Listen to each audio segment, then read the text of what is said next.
Hi, okay, disclaimer before we go into this week's video. I recorded the audio with my camera's microphone for the first half because I forgot to plug in my microphone into the audio recorder that I use. So the audio is going to be terrible in the first half, so please bear with me here. I'm sorry about this mistake. It's going to get better in this probably in the second half of the video, where I actually realized that I haven't been recording the audio with the right device. Anyway, let's jump into this week's video. Thank you for joining in. Hello, glad you made it. Welcome to week 30 of Project 52, where we produce one new track each week throughout 2025, and at the end of the year we should have 52 tracks, as the name suggests. Without further ado, let's get right into making this week's track. Let me give you a brief backstory to this week's track. So I actually started it a couple of days ago, and I thought I had a drop idea, and I thought today I'll record me producing the rest of the track. And this morning I decided just to make a couple of changes, and the track started sounding, well, I just wasn't as excited about it anymore. So I did what I usually do, which is probably not a good thing. I deleted all the melodic elements and just kept the drums. Somehow I got into this very deep flow kind of state, and I just started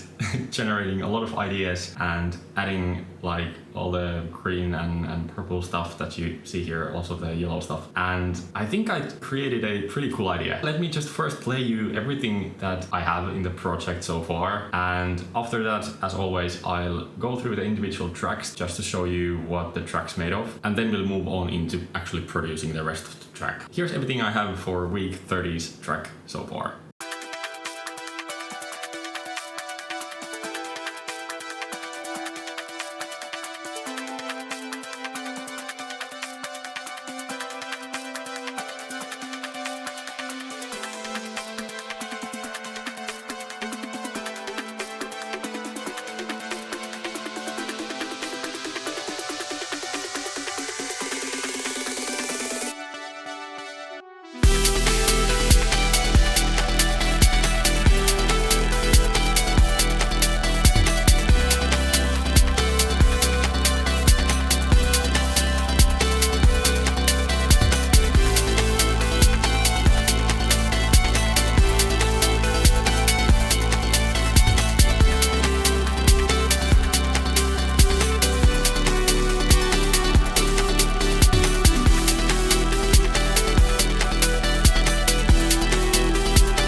Just going to repeat for the second half, so that's pretty much it. As for the individual tracks, I'll start from the drums as I always do. So starting from the kick drum, as it is the first one in the group. This is a very simple one with just like a separated transient for an increased amount of click and it sounds like this. Next, I'll show you these two elements that I have, or actually three, four. I'll show you these two first. The elements that we have in the build-up. So this is actually, if I didn't mention already, I think this is going to be the build-up, and I think we are going to have some sort of intro as well. So the track is not going to start from the place that it just started when I played you the track. But in the build-up, we, for some reason, have this kind of element. I think this used to be a clap, but it was too generic in my opinion, so I decided to swap it into something else, and I apparently ended up using a clave. Then we have a low-pass filtered cymatics build-up drum loop, which is something that I don't often do.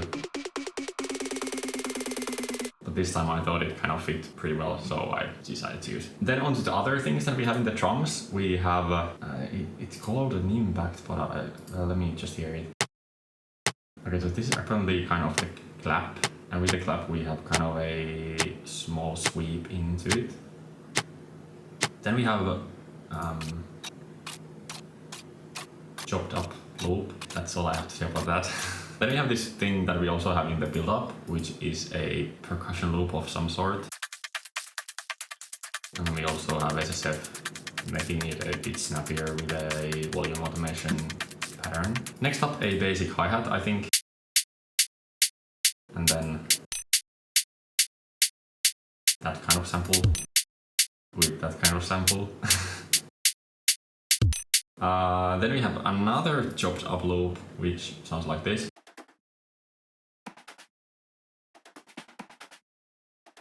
And it's also being automated by SSF. Then a crash. Then a ride. Another ride. And then in the second half, we also have a shaker. Or a tambourine, actually. All that together sounds like this.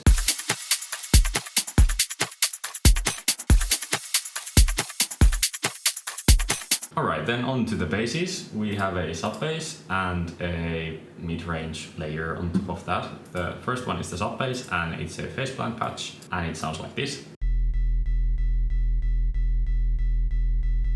The next one is also a phase plant patch, a bit more processed one, and it sounds like this. Then on to the leads. In the build-up we have two elements. The first one is an analog lab preset and actually the second one is as well. The first one is just the same chords that we have in the drop, but just in the build-up with a different sound.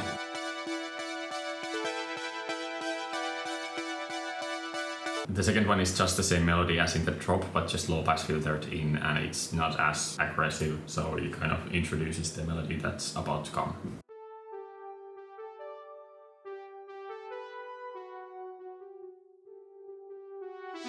Then it sweeps back in the last possible moment before the drop to kind of, I don't know, act as a reverse effect.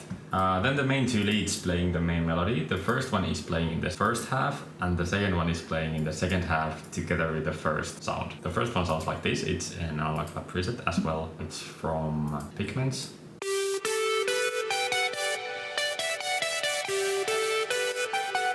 It's using Grammy to kind of boost the sound a bit. The second one is also an analog lab preset and it's from Minifreak apparently, and it's just a layer on top to just make the melody a bit more aggressive in the second half.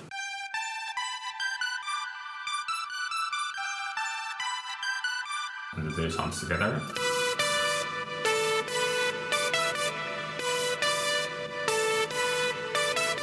Then two layers of chords on top of the melody. I think these both are, well actually the second one is phase plant, but the first one is an analog lab preset. It's from Pigments. Surprise. It sounds like this. And we have from it the delay further. So quite a bit of processing on top of the original sound. And then a layer on top of that, which is only adding like lower mid frequencies, so around 100 to 300, I think, or well, it's a bit further as well. But just give it somebody. Anyway, this is what the preset looks like.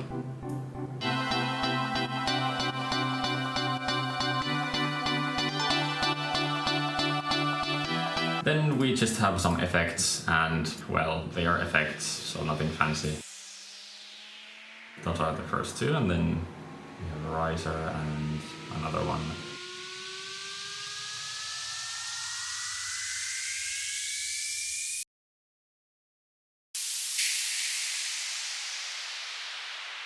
Okay, that's everything that I've got so far. Let's try to make the rest of the track. I think starting from making the intro. Okay, so the build-up sounds like this.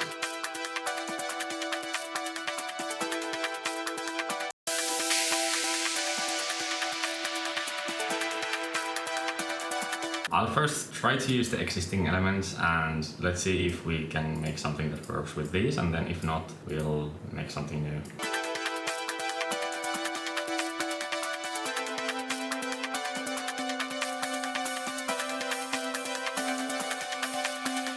Maybe a hi-hat, like an additional hi-hat just for the build-up, because we need to differentiate it somehow from the intro, I think. So let's see. And we probably also need a bass, so maybe let's add that next.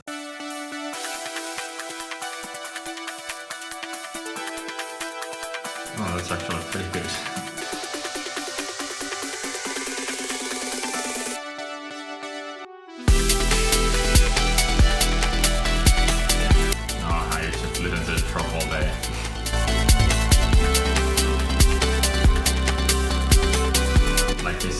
here.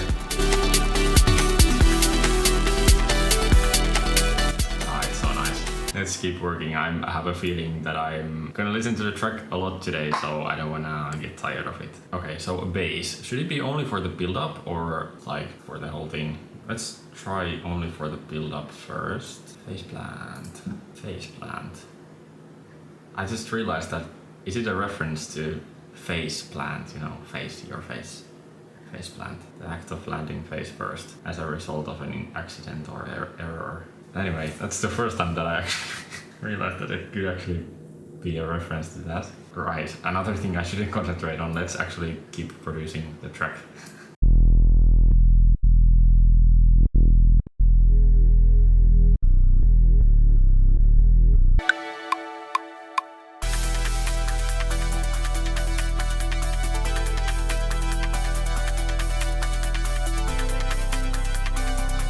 Let's add SSF to roll up the low end while we kind of approach the drop.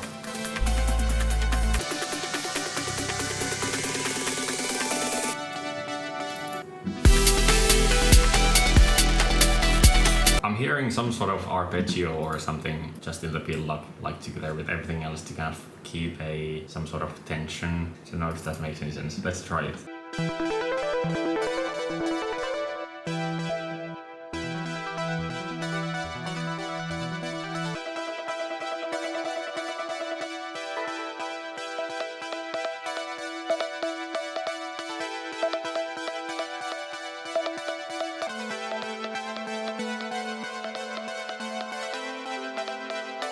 That's not something I was looking for, but that's pretty interesting in its own way. So maybe we could use that?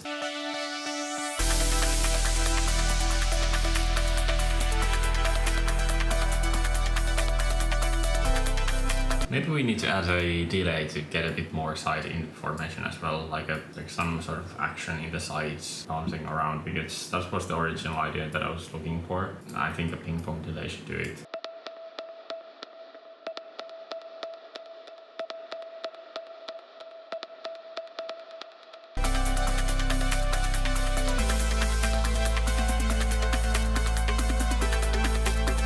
Yeah, I guess that works.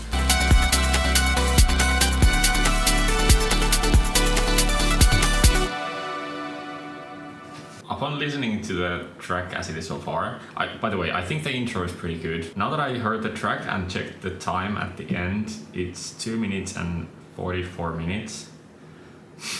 2 minutes and 44 minutes. Okay, you know what I'm trying to say. I don't think we are going to make another drop, partly because I don't want to make the track super long, and also I think that it could be cool to just kind of make a track. Well, first of all, that's not like all the other tracks out there, but also make something that kind of isn't a kind of a roller coaster of high points and low points, but rather it's just like one big thing where we kind of first fade into the main part, and then after the high point we just start fading into quieter things again. So it could be kind of like this. So after this we could just make a long outro. Well, it actually wouldn't have to be even that long. I think we are just gonna copy the bass. We are also going to copy the effect here, and I think we might even copy the riser from the build-up. We are also going to copy the chords and then the drums as well. So first I think we are just gonna start with everything else other than the main melody.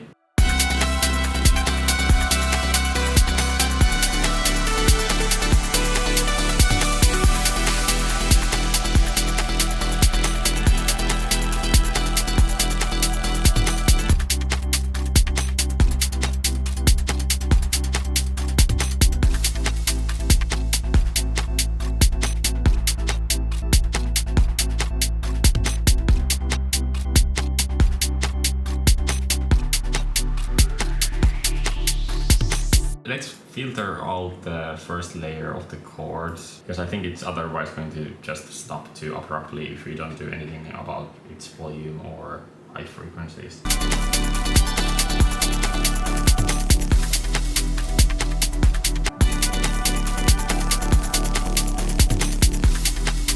Steeper filter could be actually cool, and maybe even the same filter could work on the bass as well.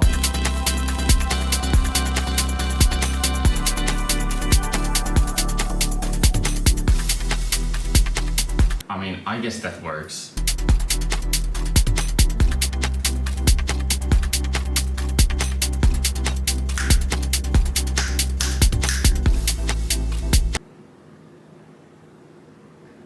Alright, so I just realized that I'm not recording my audio. I am recording the audio actually, but I don't have the cord plugged into my audio recorder. Oh my god. So until now you have been listening to terrible audio. I hope that has been fine. I'm pretty sure it sounds terrible, but let's actually switch into audio that's not so terrible anymore, if you don't mind. Oh my god. Alright, so that should be better. Alright, let's continue. I hope the audio hasn't been too big of a deal and I hope you are still here. Well, if you hear this, you are, so thank you for staying with me. Anyway, where was I? I think we managed to do the outro. Yes, I think we did. The next thing would be to do a couple of things that I want to do to the drop. The first one is to add some sort of snare, like an actual snare for the second half. And then for this last quarter of the drop, I think we should or could add one more high frequency chord layer on top of everything else that's kind of playing a different pattern that the other chords are. And after that, I think let's just like look around. Maybe we can see something that should be fixed, or maybe we can add some sort of cool melody variation or something like that. But to be honest, the track is pretty much ready at this stage. So yeah, anyway, let's do those two things. I'll start from the chords, and I think I'm able to design the sound myself.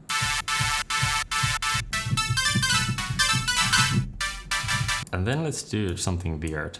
I thought we would try to kind of randomly automate the phase of these two, so they would kind of sound broken almost, even faster, I think.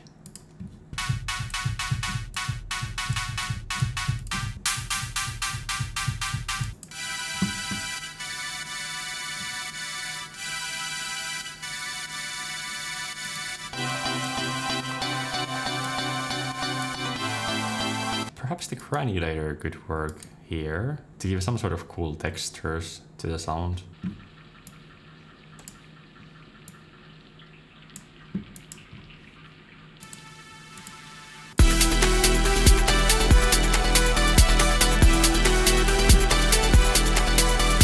I'm just making everything a bit longer because I don't want those little pauses in between the chords. Okay. And it's a bit too noticeable, like the sound. Like right now you can hear that I'm just using saw waves to make the sound. So I'm gonna try to think of a way to make them a bit more nicely blended into the other sounds.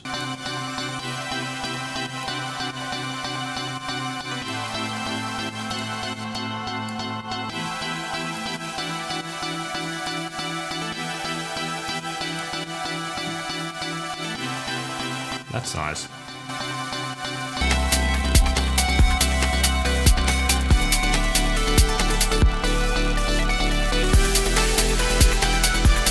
Yes.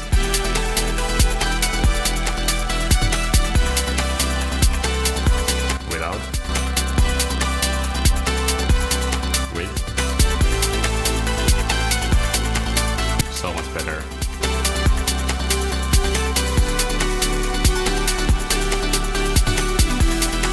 Pretty sure this week's track is going to be one of my favorite ones so far. It's like the drop is, it's just, it's so good. Okay, next up, let's try to add a snare. Let's be way snappier than that.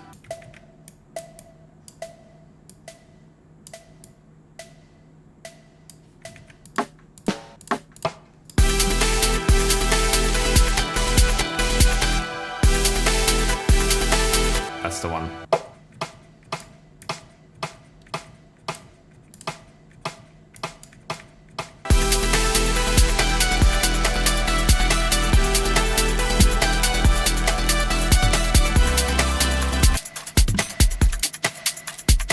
Maybe a bit of saturation. To be honest, I'm not totally sure what it needs, so I'll just try saturation. Okay, let's hear the switch into the snare part. in context. So let's start from the first half, because usually like the snare can sound good when you just listen to the section with the snare, and then when you actually listen through the whole track or from an earlier point, I often realize that the snare doesn't fit like the whole of the track, like the big picture.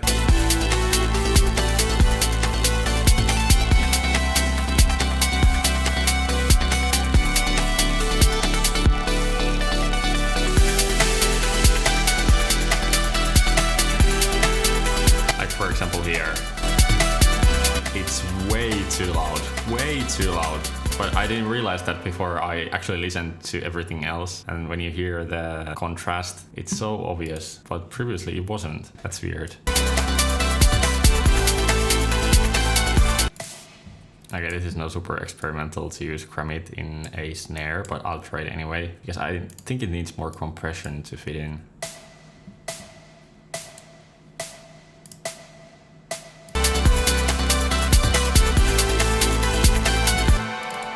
Okay, could that be it? I'll just listen to the track one more time as I usually do before I end this video, so if I hear something terribly wrong, then let's just fix that, and that could be the track for this week.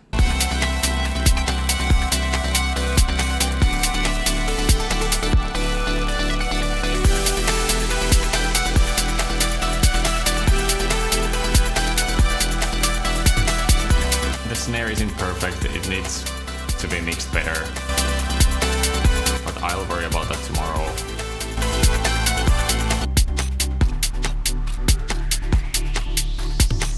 Perfect. Well, not quite, but enough. Awesome. I think that's it for this week's track. I'm very happy with the fact that I was able to do the production so quickly today. Sorry again about all the audio difficulties at the start. I hope it wasn't too big of a deal. These things are bound to happen when you film every week, almost every time in some sort of hurry. It was just a matter of time when something like this happens, but it's fine. Hopefully. So thank you so much for watching this week's video. Once again, I truly appreciate that you are watching these and spending all this time with me. It really means a lot that some people are actually following my silly little challenge, which has been very fun for me, and I hope it's also fun for you. If you would not only want to follow the challenge, but also actually make the tracks each week yourself, you can follow the link in the description, which will take you to the 6Sample Discord server, and on the server we have a Project 52 text channel where every Wednesday we share the tracks that we've made and also listen to other people's tracks and give feedback to them. That has been a blast so far throughout all these 30 weeks that we have gone through so far. If you would like to join, we would love to have you there. Also, speaking of following the journey, be sure to be subscribed to the channel from the button below, and also like the video if you enjoyed it. That's it for this week. Here is the full track that I will be finishing tomorrow. I hope you like it, and I also hope to see you next week for week 31 of Project 52, hopefully with a